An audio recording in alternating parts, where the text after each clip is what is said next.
ही जनतेची अशी मागणी आहे आणि आमचा तो अधिकार आहे, ठीक आहे. म्हणजे कायदा 2003 जो आपला विद्युत आहे 2003 त्याच्या 71 नुसार असे सत्य तुम्हाला सांगण्यात असे येते की ग्राहकाच्या कोणत्या ह्याच्यासाठी तुम्ही असा डायरेक्ट जीआर काढू शकत नाही.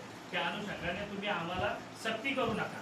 आणि महाराष्ट्र शासनाचे आपले जे मुख्यमंत्री आहेत, मुख्यमंत्र्यांपेक्षा कोण मोठा नाही महाराष्ट्र शासनाचं, त्यांचा स्पष्ट हा उल्लेख आहे की ग्राहकाला, सर्वसामान्य ग्राहकाला तुम्ही मीटर चेंज करायचा नाहीये. तो फक्त तुम्हाला कमर्शियल लेवलला काय करायचं असेल ते तुम्ही करा.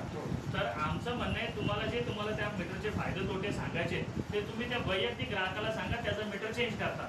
आणि त्याची कन्सर्न असेल, त्याचं मीटर जर चालू असेल तर तुम्ही तो बदलू नका, तो तुम्ही सक्तीने तरी बदलू नका. तुमचे आता अधिकारी इथं उपस्थित नाही, पण तुम्ही त्यांचे सहाय्यक आहात म्हणून आम्ही तुमच्याकडे देतोय आणि तुम्ही आम्हाला पोच द्या, ठीक आहे. तर तुम्ही स्मार्ट मीटर करता पुन्हा मीटिंग घ्या, आम्ही एकत्र येऊ, शहरवासियांना समजून सांगा आणि सगळे जण ऍग्री असेल तर तुम्ही नक्की देणार नाही. आता आमची विद्युतच टायमात येत नाही तर तुम्ही स्मार्ट मीटर करणार काय? ते मीटर हाच काही सोल्युशन नाही.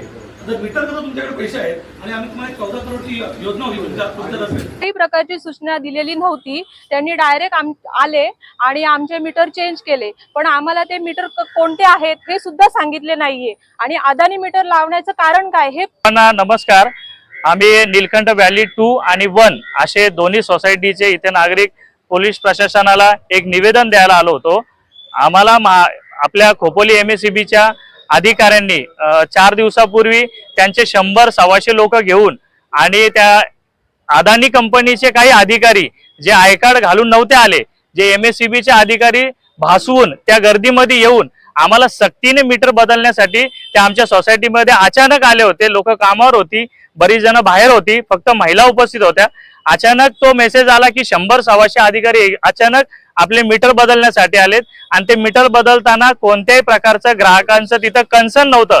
परवानगी न घेता त्यांनी डायरेक्ट एक सोसायटीला एक गेटवरती तात्पुरत्या स्वरूपाची अशी नोटीस देऊन, अचानक नोटीस देऊन दुसऱ्या दिवशी कारवाई करू, जर अडथळा निर्माण केला कायदेशीर अशा प्रकारची नोटीस देऊन अचानक धाड टाकून ती मोहीम राबवायला आले होते.